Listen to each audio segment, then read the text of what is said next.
Let's focus on, more impact of the coronavirus, the contagion scare on different industries. We've been doing that, and now let's take a closer look at the hospitality industry, the restaurant industry. Singh, MD Olive Bar and Kitchen, joining us this morning. Good to have you with us. Till yesterday, we were still questioning whether restaurants would down shutters. We were perhaps seeing some of that happening in certain states, but today that fully going into effect. Just talk us through the kind of impact this is going to have.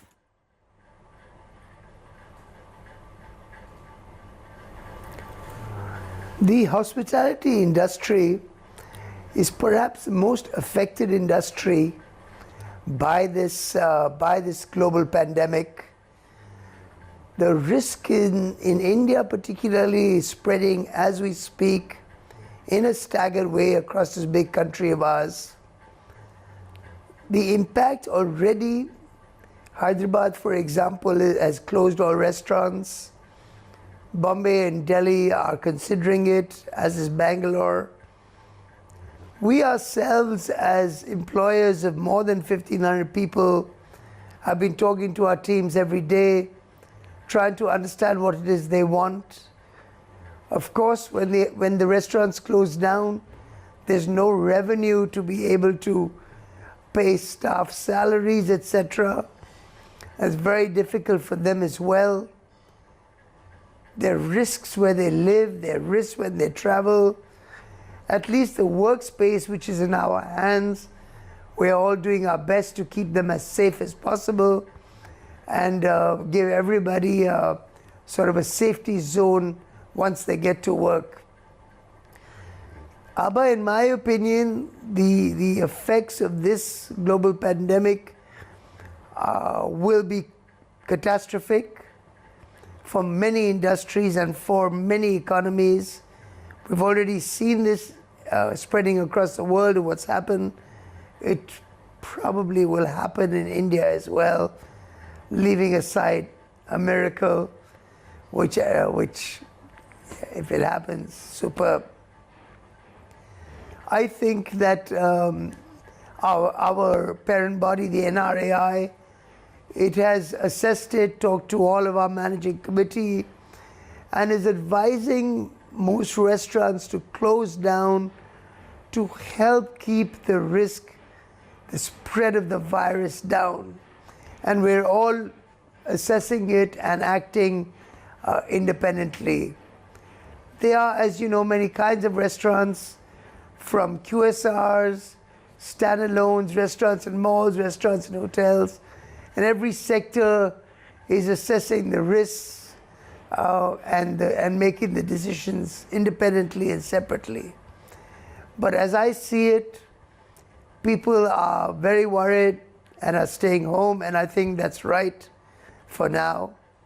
I think isolation is the best way to curb this, and as a result, an industry like ours is already being severely impacted and will be crippled in the days ahead.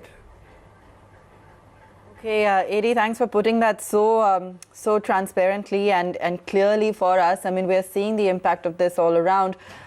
It's probably difficult to quantify right now. I think, as you've said, it's crippling, it's going to be catastrophic. Is there anything that you'd like to see from the government at a time like this in terms of stimulus, some relief, perhaps deferred payments, anything that could perhaps help to ease the strain and allow for the restaurants to perhaps hold off on those layoffs?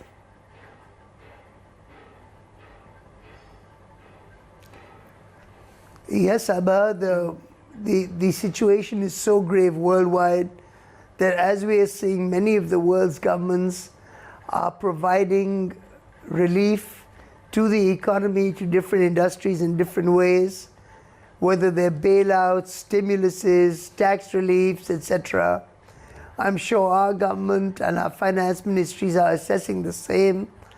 And as the restaurant industry, we will not be able to survive without support from the government, from landlords, from our people.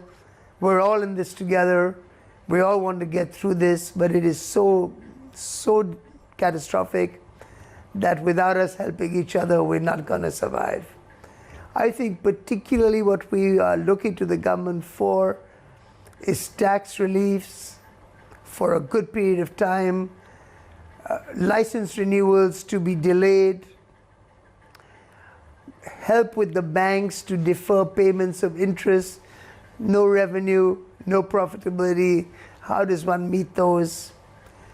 So these input tax credit, which the government had not given to our sector, once everything gets normalized, to give it to our sector. We're going to need a set of reliefs and a lot of consideration and support from the government to be able to get through this. It is terrible times right now, AD. We just wanted to get in a sense as to if you could break it down for us in terms of what the financial damage has been so far for the sector, and if the situation worsens, which isn't entirely unprecedented, what it could look like by way of, the kind of, customers that are now not coming, as well as the revenue impact. Okay. But it's all happening as we speak, and every day both customers, staff, management, we all try to understand the best way forward.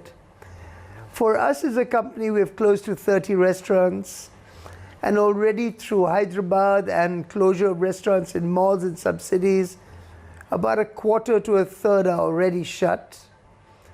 The effect of people going out at the moment, largely I would say, is somewhere between 30 to 50% drop off in sales.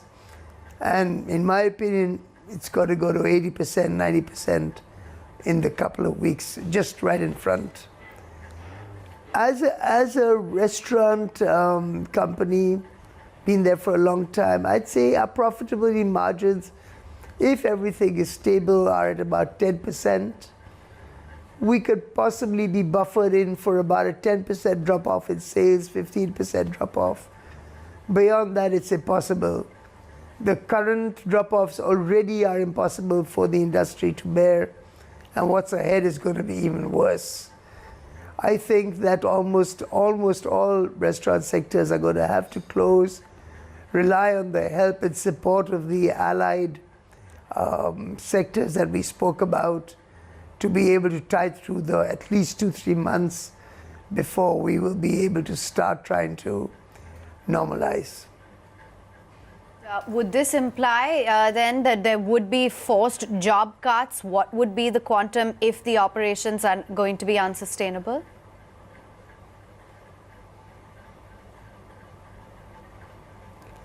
Didn't hear you clearly. Did you ask about the job front? If job losses, what the quantum could be if operations are going to be unsustainable?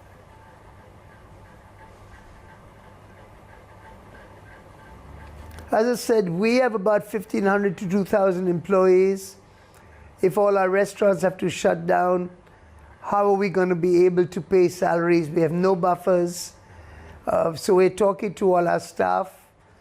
Many of them are looking at this as an opportunity to take leave, go home, be with their families. They're also very scared, very worried, very uncertain.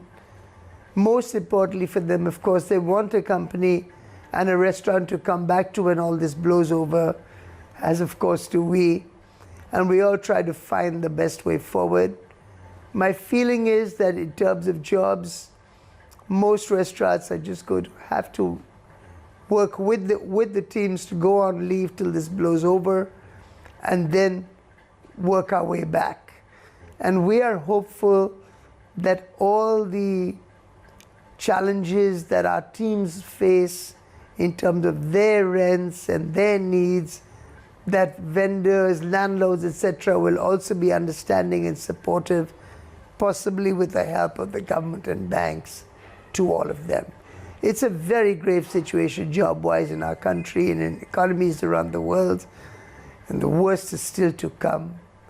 And we really have to hope that we can all get through this. Adi, we'll leave it there. Thank you so much for joining us today. And it is a tough time and for everyone, and it is a time for all of us to help each other in whatever little way possible. Thanks for joining us, and we'll continue to get a sense of the situation as it evolves.